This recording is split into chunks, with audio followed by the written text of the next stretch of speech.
Sí, me han llamado varias veces, pero no voy a participar en ese programa. ¿Tú sí? Me lo pensé mucho, pero al final decidí hacerlo. Ayer grabé.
Kaixo.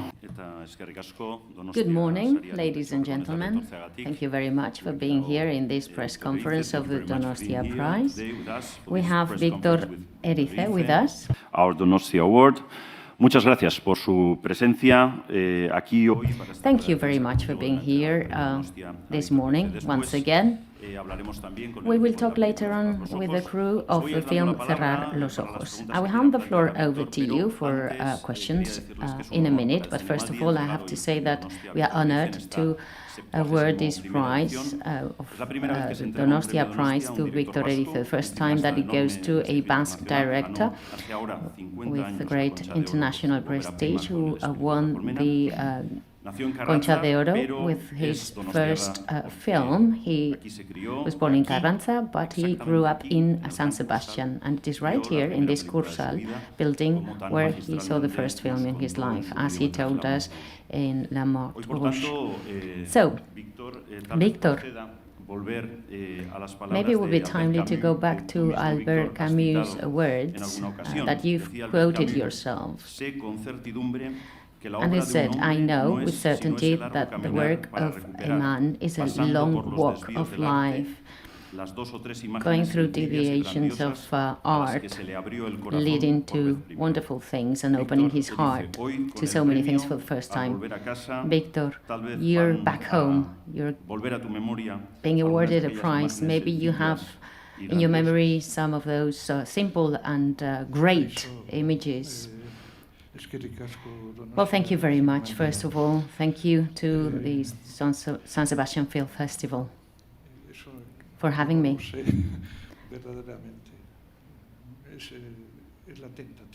I really can't tell you, you know, when cinema has become a very specific type of experience, an existential one. That's something we see over time. I think we've got a question here from the floor. Yes, good morning. Thank you very much for your cinema. I would like to congratulate you on this award. And I also have a question for you. We will talk about this movie, Cerrar los ojos, later on, but while watching it, it made me think of Vida en Sombras by Jovet Gracia, in the sense of the healing. I mean, cinema seems to help us to heal. Can you talk about that? Your cinema is pure art, in my opinion, and I also would like to know what filmmakers and artists you have in your mind. Who has influenced you in your art? Thank you very much. Well, about healing,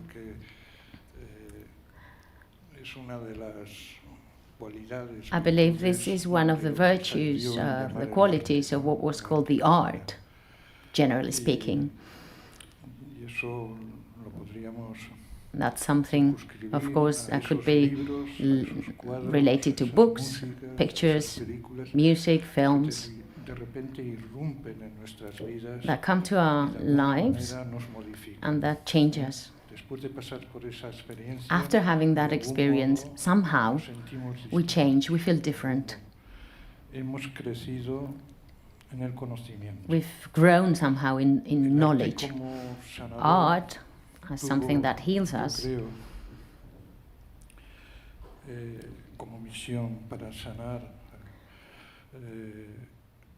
That's aimed at healing us. That's one of the main claims of the greatest, one of the greatest Basque artists.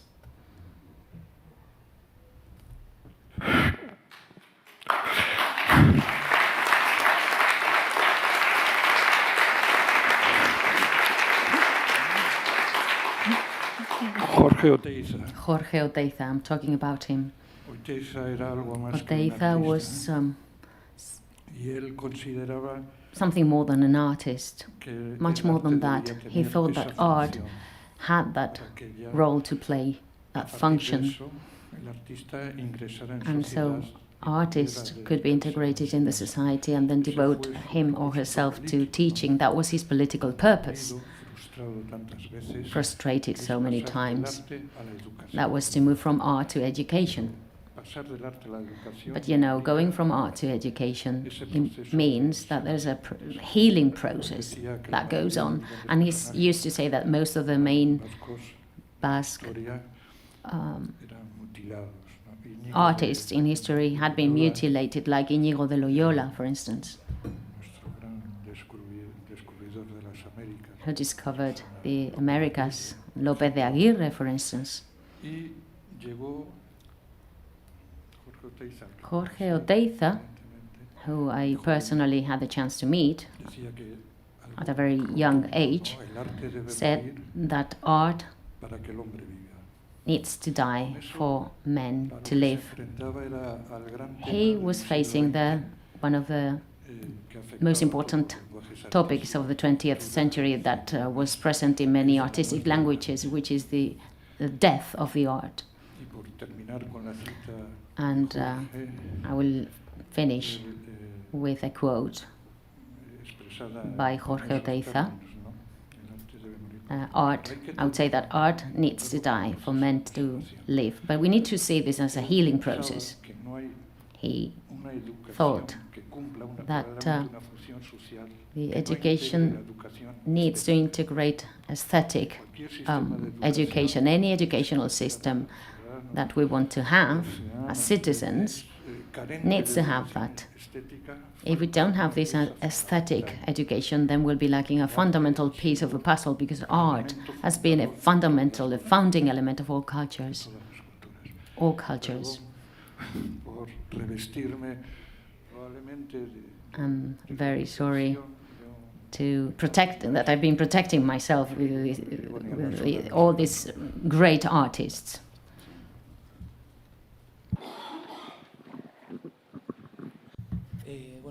Good morning. Congratulations, Master, for this prize and for this film. I have two questions for you. The first one,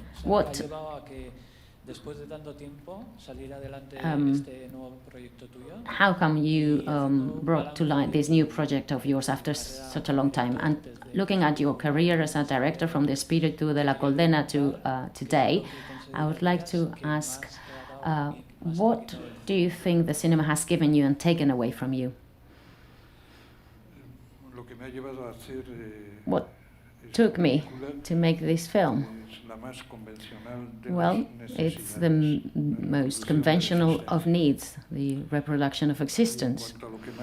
And as for what the cinema has given me, well, me and the people in my generation, for us,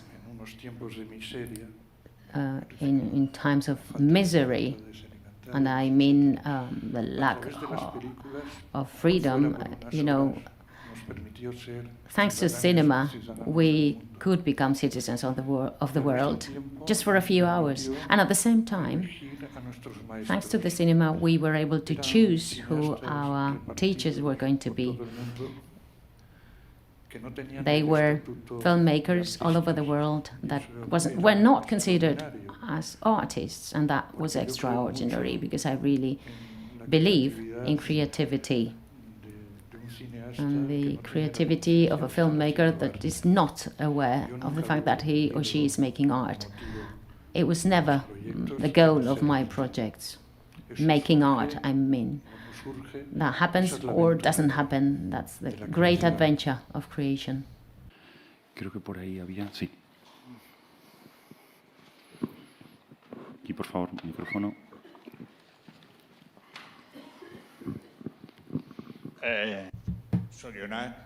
Congratulations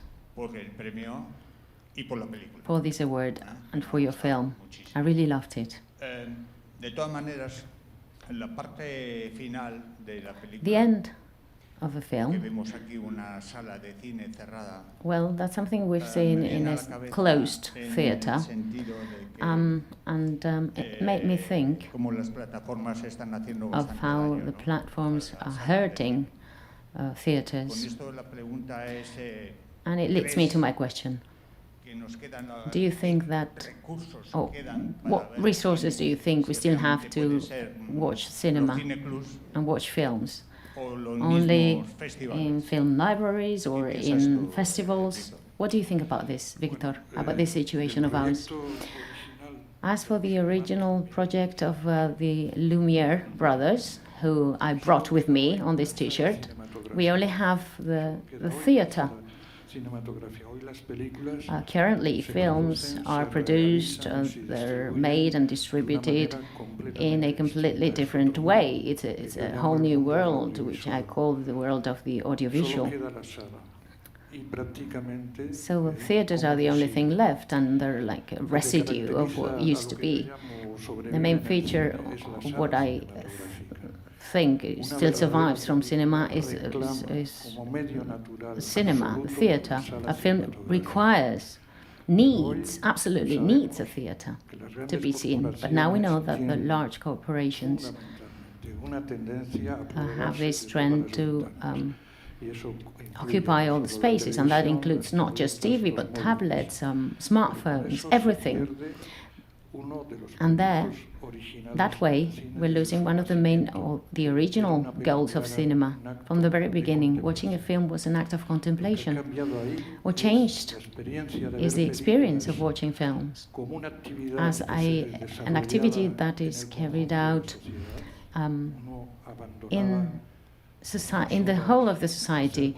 You would stop being a relative or whatever you were for a while, and you met with the others in the cinema. That was a shared experience, and the technological development has led to the fact that contemplating a film can happen in the privacy of our homes, and it's not the same. Your dining room is not the same. And now we have different forces controlling the economy of cinema. We also have technology. And we all stay in our little corner with our devices. So I defend the public experience of watching a film.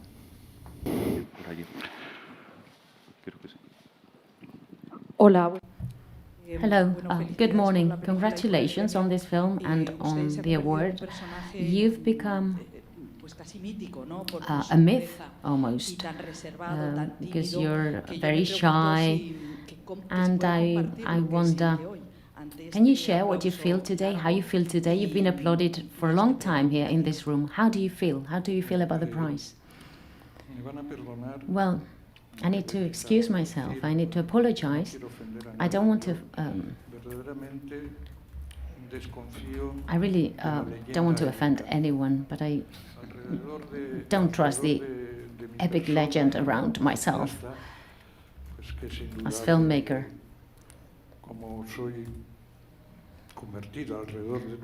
Of course, I am a key element of the promotion of a film, and in that epic narrative, if you want, things are told in a way where I don't recognize myself at all, because I have experienced things from a different approach.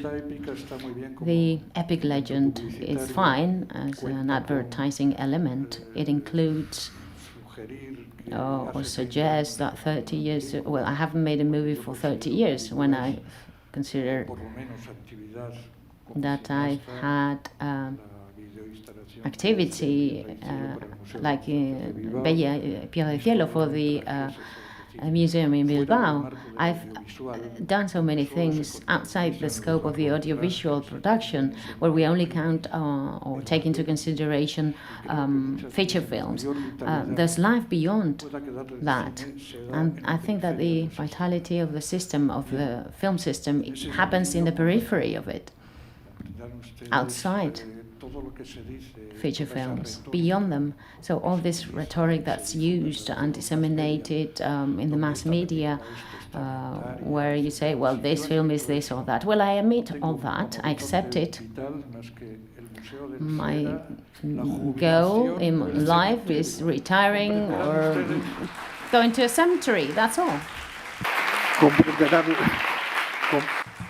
So you may understand that I'm reluctant to anything else.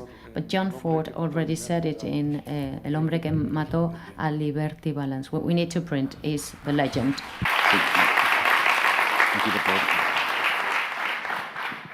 Hola, ¿qué tal? Hello, how are you? Congratulations. My question is about the date you chose in your film, 2012. That's before the COVID pandemic. It was a year where we still had this burden of the Franco's dictatorship in Spain. Why did you choose that year? And in your feature films, the past in Spain is always very much present. Can we define your cinema as a cinema about memory? Well, as for the first part of your question, both Miquel Gastambide and myself thought that we wanted to place the film in a date that would be outside all the protocols that were brought about by the pandemic. We wanted to free the images from the presence of actors that had to abide by the existing protocols. That's why we chose that year. If you think about the past and the present, it seemed to us to be a timely date. I would say that the discovery of cinema made me discover as well, all of a sudden, made me discover history with a capital H. The first film I saw was not a film of the Roman Empire, for instance. That would have been very different. There would be a difference between what was going on in the street and what was going on on the screen and on the street. It was a film about where what happened on the screen was also something you could see outside on the streets. I'm talking about a long time ago. I'm talking about 1940s, early 1940s. And back then, it was inevitable to discover history and cinema at the same time. And history had, there was the framework of the social and society that needed to be taken into consideration. I remember Cursal theatre, and I remember that society was very much layered, and there were people sitting very far away from the screen and very close to the screen, and there you could see how different social classes were represented in the theatre. This is something we don't talk about currently because the audiovisual sector is a bit of a bubble currently.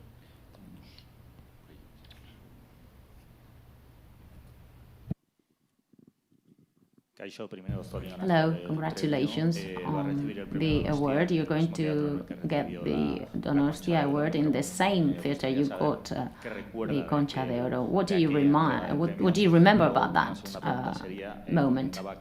And my second question would be, you want you said that, it is true. Well, it's true that El Espíritu de la Colmena is a film in a rural environment, and Cerrar los Ojos ends in the same way. Is this the end of a cycle? Are you closing a loop? What I remember of that night, where I was given the Concha de Oro award, and Elias Querejeta and myself went up on the stage to get it back then. What I remember about that night was that half of the audience was booing us and half of the audience was applauding, and that reflected how dynamic the audience were. And it was also telling us that, this was a film that was made in a very special context. If you think about the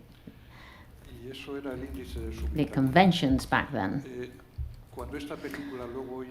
And when the film was then sanctioned and got a reputation in the history of cinema and filmmaking in Spain, we need to think about that.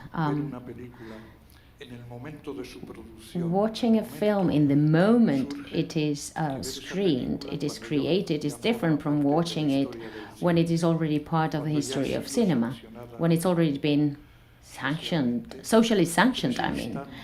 That instant, right, where there is this direct relationship between the work and the environment when it is created, only happens in the first time we discover it, the first time it's shown.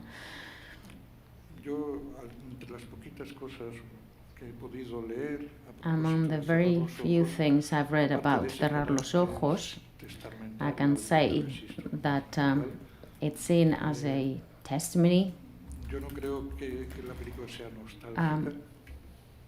I don't think so. I don't think it's a nostalgic film. For years I've been using digital video, and I use the new technologies as well in my work. It's a matter of economy. I mean, it's cheaper to use digital. Although in this film we have like 10 minutes or more that have been shot in photochemical, but it was because that corresponds to the time where film was made that way. But it's not a nostalgic film. It isn't, because that's gone. It was gone with the end of the century, probably. And it is obvious that there is a before and an after. What the film does have inevitably, and I've already mentioned it in an interview or two, I thought the Angel of Melancholy, the end of the film, because that's the angel of history that mentioned Walter Benjamin. I don't have this fetish conception of cinema and filmmaking, and when I teach cinema, I'm directly in touch with young people. This is a good opportunity for me, always, to try and place them before the challenge of the use of the new technologies. And I always tell the students, do you know what the support of image that remains over time, that remains the most? And I say it's pictures, it's oil paint. Hola, ¿qué tal? Buenos días. Hello, good morning. David Martos from Kinoteco. You say that the film is not nostalgic.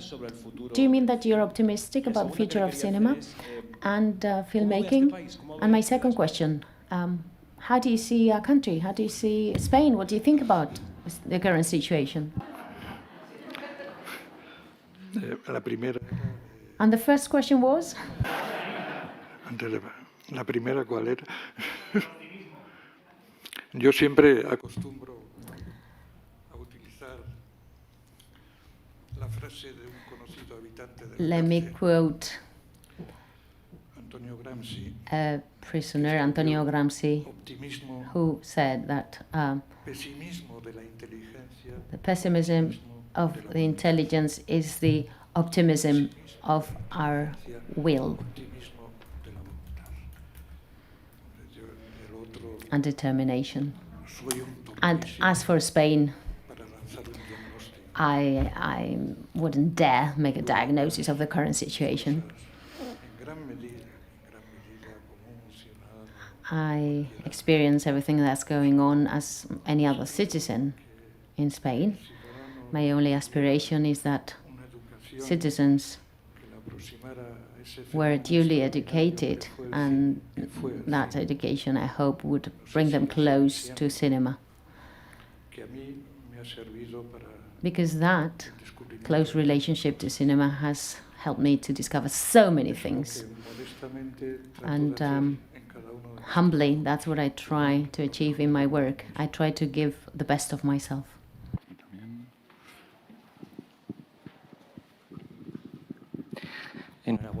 Congratulations, Master, for your career and for this wonderful film. And of course, congratulations for the Donostia Award. My question is very simple. Why did you choose My Rifle, My Pony and Me from Rio Bravo by Howard Hawks, where Manolo plays the guitar in that scene? And what's there in your film that has been inspired by Howard Hawks? Well, I think I've already said this somewhere. Chance is very important in our daily lives. Fate is key. And in an industrial art like cinema, there is this element, and I understand it, because we don't have the impunity of a painter. We only have some collective time, so we deal with time.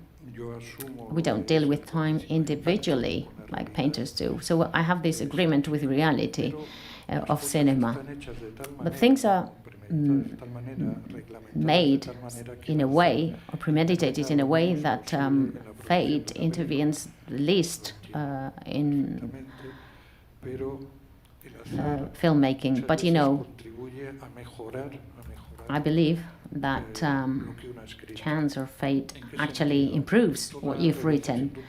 How? Well, when you make a film, you have this living being, and at all stages, script writing, shooting, assembly, all stages need to incorporate creative and entertaining factors, but they shouldn't be inert processes. So the intervention of chance is important. I've had the chance myself to improvise Manolo Solo, and from here I would like to remember him on behalf of the whole crew of the film.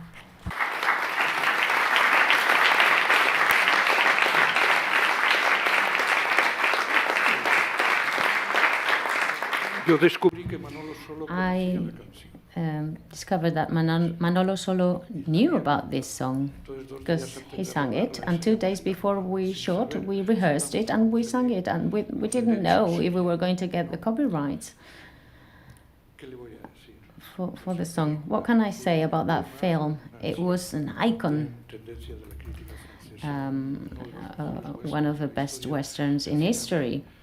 pero es que yo he visto a Howard Hawks I've seen Howard Hawks walking in the old town in San Sebastian. I've seen him on a sailing boat here. que caracteriza gran parte But times have changed so much. What defines the experience of cinema is he tenido que asistir to al duelo por los grandes maestros del cine. experience Han desfilado the loss of great masters of cinema. And we've had many of them here. And it was this festival who alcance, por lo menos de nuestra mirada. allowed us to see them. And not just see them, because there were some retrospective Completas dedicadas a la obra de esos work grandísimos that was shown here.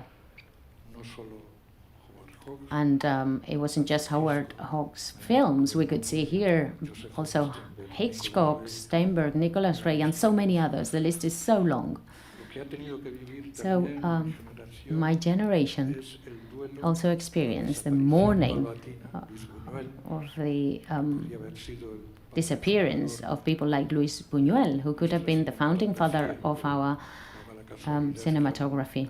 But as it happens, he was a filmmaker in exile. And that is very telling, really. So Chance intervened, and that's why this song is in the movie. detalle, pero no estaba premeditado. But it wasn't premeditated. Algo que surgió. It just happened. Creo It wasn't deliberate at all.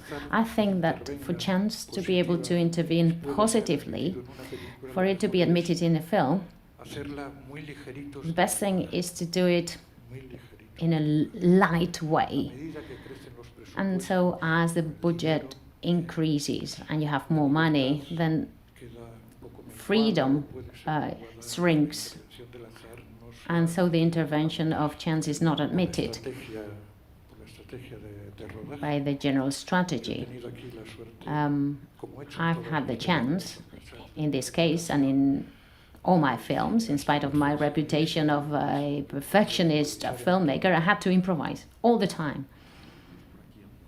Sí.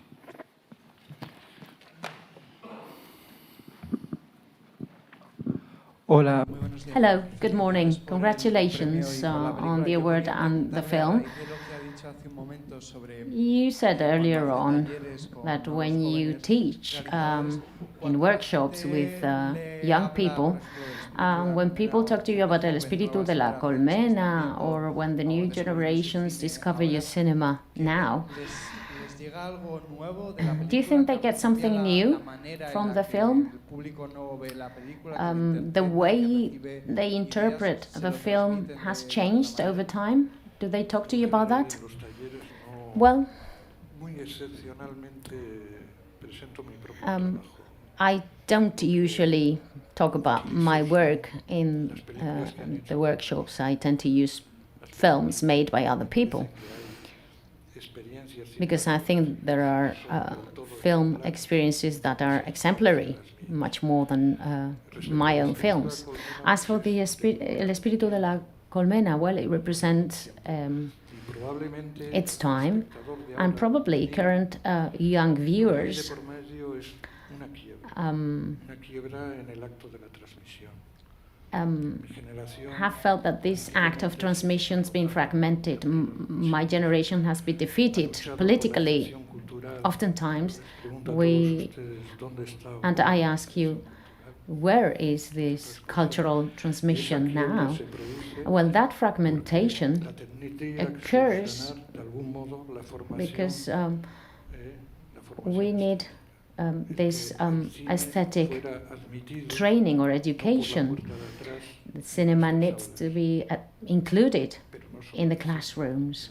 And not just cinema, art in general should be included in our educational system. es evidente que el mundo desde el año It's obvious that since 1973, and that's when the film was made, since that time the world has changed very much, and also the way we receive films and we experience them. todavía I think that there is still this es universal. reception factor that is universal.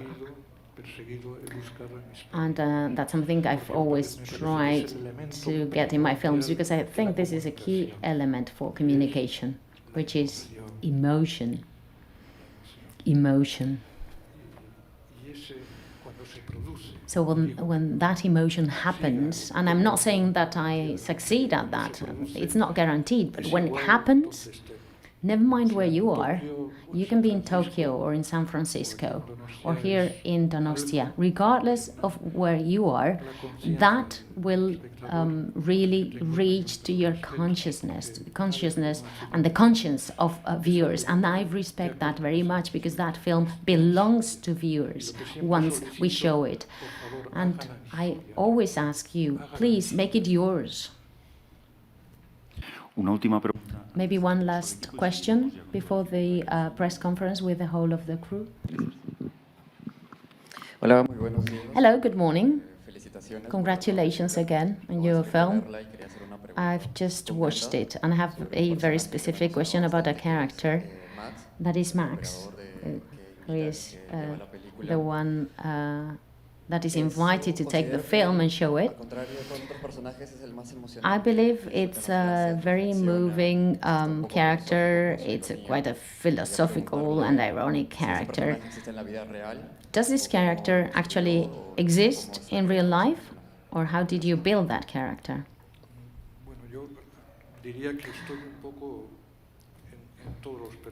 I think I'm a little bit part of all characters. That's inevitable.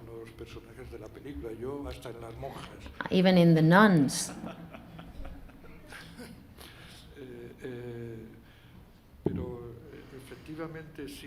But yes, I've always tried to talk about things I knew about, maybe because my horizon, my goal in life has always been related to what I've experimented. So there's always this autobiographical component to my work. In some of my short films, this is very clear, like L'Homme Rouge, where I was a narrator myself.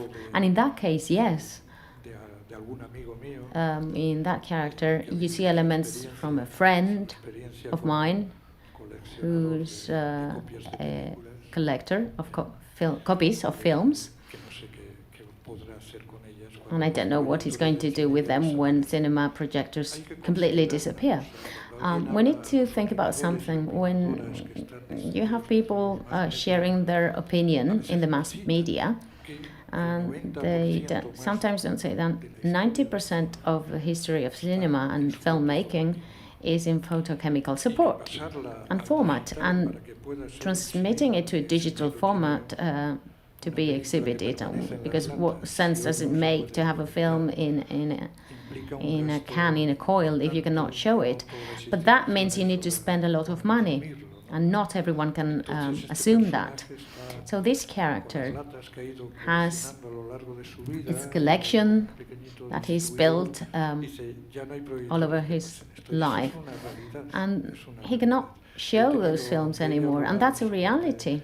Even if I've shot in photochemical support, sometimes I needed to carry out this digitization process so that the film could be shown and seen. What we hear in Cerrar los Ojos is a sound that has disappeared from the theaters all over the world, which is the sound of the film turning. But this is not an exaltation of cinema parody.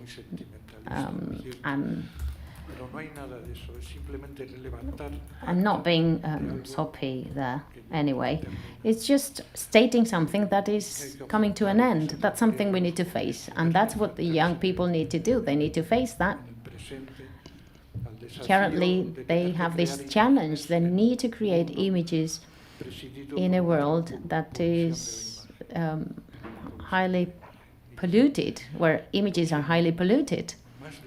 And I think it's harder for them than it was for me as a young filmmaker. Bien, vamos a continuar con el orden de preguntas, pero para seguir el orden previsto, vamos a dar la bienvenida. Let's now welcome the members of the crew, the members of Cerrar los Ojos, HELENA, MIQUEL, PETRA MARTÍNEZ, MIQUEL Gastambides, Screenwriter, Ana TORRENT, José Coronado, MARÍA LEÓN, and Mario Pardo.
There's a question over here. Hello.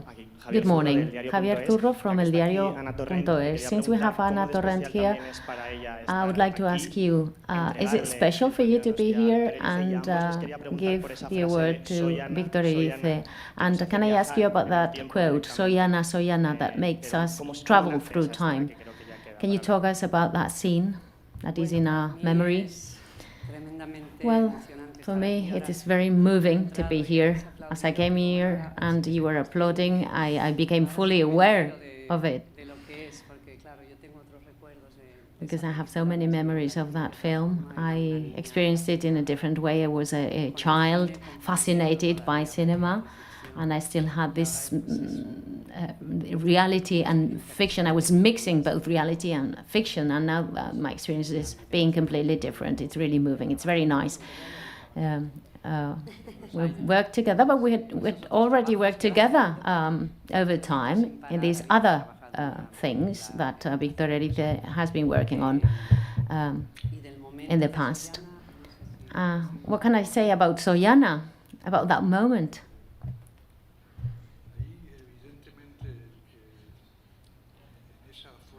Well, I would say that in that invocation, I couldn't resist the temptation. 50 years later, I wanted to make the same person, repeat the same thing over. The sentence that she used in the fiction of the film. I couldn't resist that temptation, of course, naturally. There we have a self-reference, but I shot it, and Anna too, and I was really moved.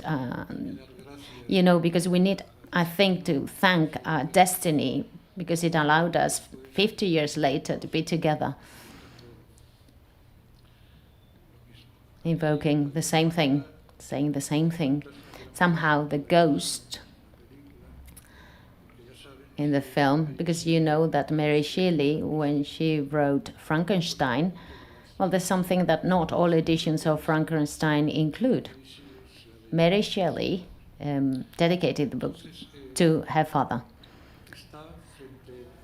So in this case, Anna is before a father that doesn't recognize her. And I want to emphasize this because everything just went with the flow, naturally, back then. But in that time, it's not useful to recognize herself. And maybe that's the burden of time going by. In her case, she moves from this original innocence to the maturity of being an adult. But that moment in life of people, that is your early childhood, has an extraordinary component to it. And I couldn't resist that temptation. If you haven't seen El Espíritu de la Colmena, you will not be able to establish that connection, unfortunately.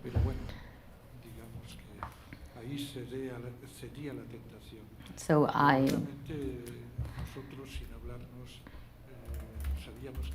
we knew that we were trying to reproduce as adults, in my case, someone that's close to retirement. We wanted to evoke that original experience, insofar as that was my first feature film. So I gave in. It was very, very moving. La tercera fila. Enhorabuena. Congratulations, Master ERICE, for the award for the film. I was fascinated by it. I think the script, wonderful script in La Promesa de Shanghai, started with a quote by Machado saying, between living and dreaming there's another thing. There's a third thing. So this ties in neatly where identity and memory are present, very much present. My question is cinema where the soul lives, like Maria Zambrano said once? Well, she wrote about cinema some beautiful things, extraordinary things, I would say.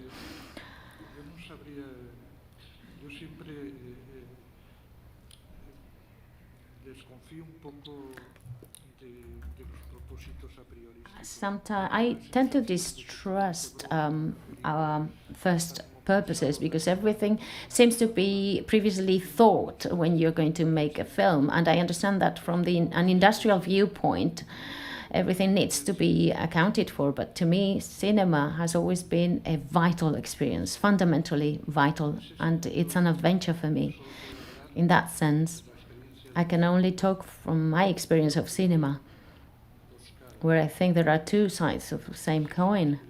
I sometimes say it's a pathetic experience. Why? Because, well, sometimes I've never gotten out of, I feel like I've never got out of a cinema in all my life.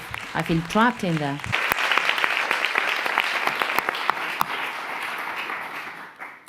Creo que por ahí había notado alguien, ¿no? Si no, ahí al fondo.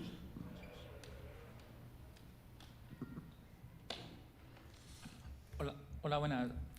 Felicidades. Hello, congratulations on the award. And I have a question. When you will receive this award, will you remember some of your colleagues that you've met over time? I guess so. And maybe we can talk about the letters you wrote to Ambassador Astami.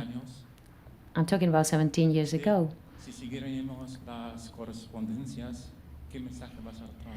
What would be your message? What would you say about that?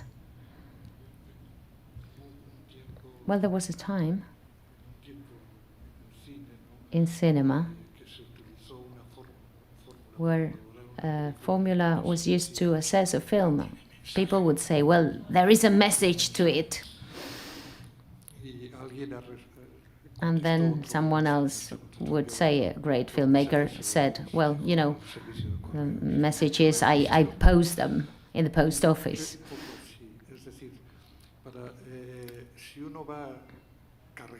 So if you're loaded with messages, you may be devoured by them, because then you become a rhetoric. Then what's the point of making a film? If you know beforehand what the message is going to be, then what's the point of making the movie? You already know. On the other hand, cinema and artistic creation is practiced as a kind of adventure. You don't really know. You understand why you make a film at the end of the experience, only then. But it's interesting that you don't know beforehand. And it's good. I understand that professional actors like the ones in this film, and I have one of them here on my left, at a given point may ask about the message beforehand. If he had asked me, if José Coronado would have asked me about the message, I would have replied, I don't know, honestly. So it's a way of experimenting cinema in another dimension. It's not better or worse.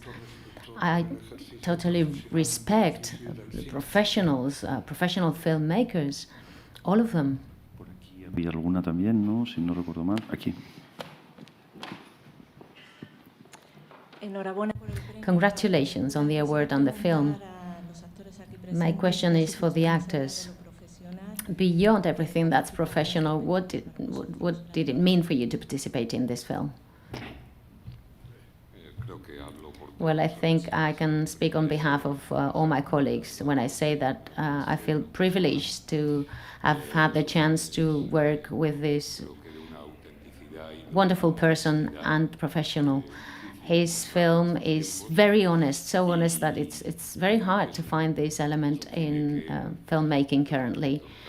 His film and his work respects viewers very much. They're not giving everything, not everything is said or done, because every day is a different adventure, and we authors are part of it. Sorry, we actors are part of it.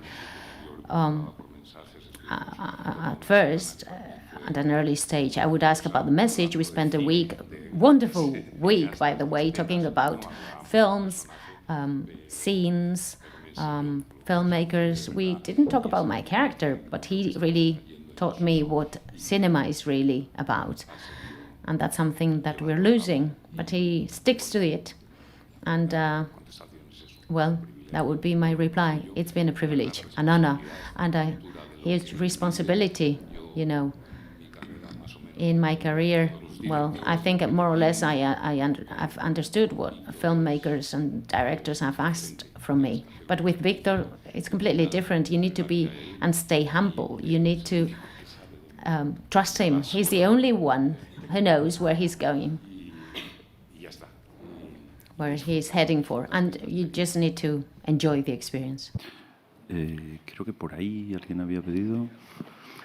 Yo quería hacer una pregunta a Miquel Gaztambide también. My question is for Miquel Gaztambide, because Elena Miquel, Miquel Gaztambide, and José Coronado have also worked with Urbizu, and maybe you can talk about that.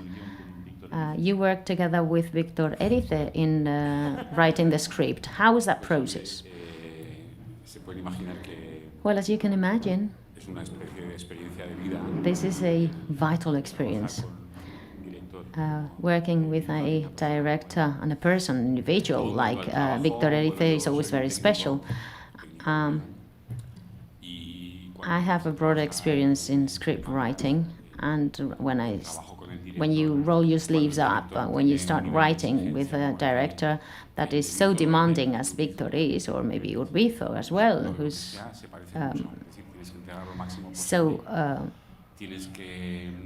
such a perfectionist as well, then you need to be able to plunge into the story, regardless of whether you have participated in its making or not.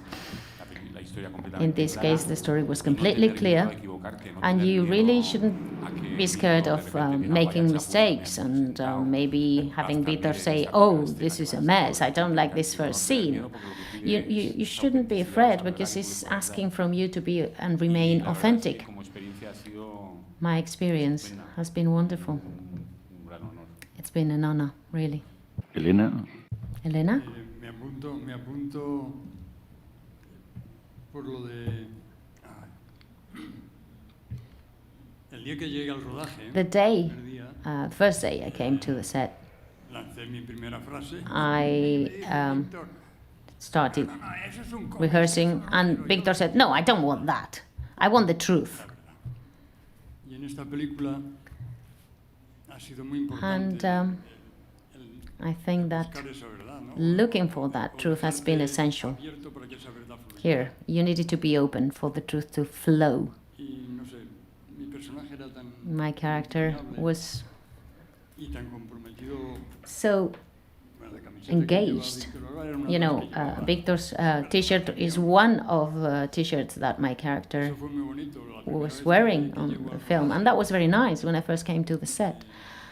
vestuario, vienen las I personas got de vestuario, two people from una cara con the costume department, who said, Mario, look, Victor wants you to wear his t-shirts. But you know, Victor is a big man and you're thinner. And I said, no, okay, it's fine. Let's try and see what happens.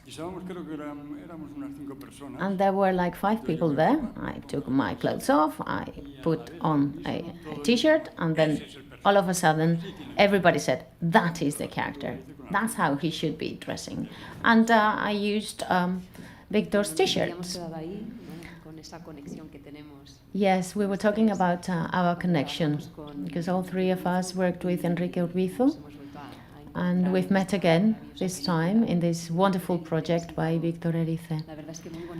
It's been very nice to work again with Miquel and José, and with Victor ERICE, of course. It's been a wonderful experience for me, working with them. It's been quite easy, really. In spite of the responsibility that we all felt, we felt like this burden on our shoulders. I think that the shooting process went very well. It was very natural. I saw how meticulous he is in his work. And I would like to share this feeling I had, because I always saw him like, you know, he was very restless because he was lacking time, because it's only 24 hours a day. We were shooting for 10 hours and he said, I need more time to finish this. And that was my feeling, right? There were so many details in your head, Victor, that it was impossible to put them all in the film. It's been wonderful working with you. Yes, talking about that restlessness of him, I would like to add something here. I don't know if that restlessness was, or that unrest was due to lack of time, because this is always the case when you make a film. I think it's also because he wanted to improvise. You're full of life, Victor, and I think that we were shooting in a very lively way, and there was also room to change things and adapt them, and we had that feeling as well. The director was very much alive there, was very dynamic on set. We all feel very thrilled and very happy, but Victor said something very nice about cinema and about how he feels cinema. All his life, he's felt that cinema, music, art in general changes us. They change us, they add things, they add layers that make us grow. And I personally need to say that I feel very lucky. I don't know if it's been by chance, but I've had the chance to work with Victor. And I think that working with you has changed me for good. And I thank you for that, and I would like to share this with you. I feel really lucky because we're working on culture, and I'm very happy because I do what I do, and because I've had the chance to work with you. Thank you very much for that. Petra, a ti también te vamos a preguntar cómo ha ido el baile también. Can you tell us about that too? About your experience? Yo me siento un poco abrumada. I feel overwhelmed. It's a lot for me. I'm more used to working in the theater or on TV, also cinema, but you know, this film has been really big for me. Ever since I got a phone call and someone told me, you're going to work with Victor ERICE, and I said, oh my God! I was so happy. And I only have a question for Victor. Victor, my question's for you. I don't know if you said in the press conference that all characters have something from you, even the nun. And I would like to know what the nun has that belongs to you.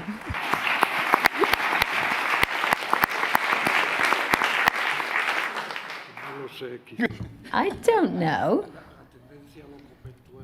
I don't know. Maybe it's my I don't know. I sometimes feel like I want to live in a monastery. Bueno. It could be that. Sí, pero eso era todo. Well, that was all. Thank you. Well, I had some aunts of mine who were nuns, so I know about nuns firsthand. And there's something I didn't want to say earlier, and I would like to bring up here. Filmmaking also create some kind of universal brotherhood. The same gestures that a filmmaker makes shooting in Tokyo are made by a filmmaker in the US. We have our own language. It is a universal language. So I always have this feeling that I belong to a family. I'm part of a family when I make films. And there are different families of filmmakers that you are related to over time. And beyond the cultural event, we have this element of brotherhood. Like Abbas Kiarostami, for instance, came from a different background and different culture from mine. Even concerning filmmaking, because he was a man of culture, but he wasn't a cinema goer. So, for me, the relationship we've had and our correspondence and our letters have been essential. They've been key.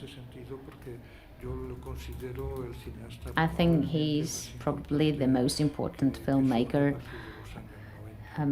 that ever existed in the 90s in the world. And it's been my honor to be his friend. And the letters, well, they are there. There are 10 letters, and they've inspired a film that lasts an hour and a half, so it's a feature film. And, well, I hope it's very broadly shown. It's only been exhibited in culture centers or museums so far. That's something I didn't say earlier on, and I wanted to say it now, because I feel like I didn't answer a question that was made here, and I wanted to evoke this figure that is fundamental in contemporary cinema for me. Well, if there aren't any further questions, well, maybe one last question from the floor. A couple of things. First of all, congratulations on this film. I feel really moved. My father went through what José Coronado's character goes through in the film. Sorry, I feel moved.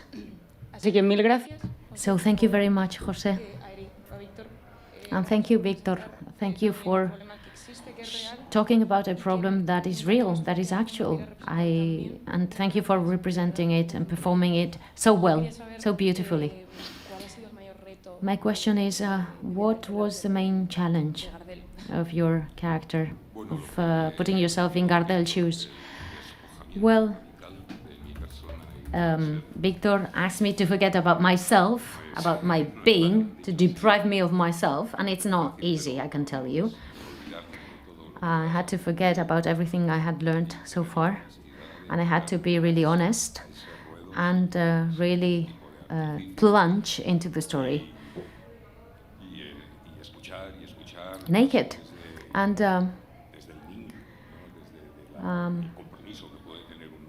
you know, I had to think about a child, and how a child behaves when he's not expected to behave in a specific way. I feel really honored to see you moved, and I think that's what Victor wants to provoke. He wants to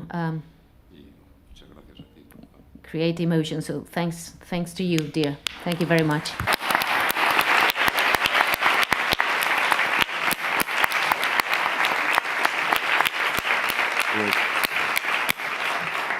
Pues muchísimas gracias a todos. Thank you very much to all of you on the team.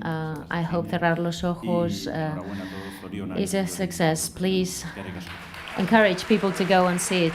Thank you very much. Have a nice morning.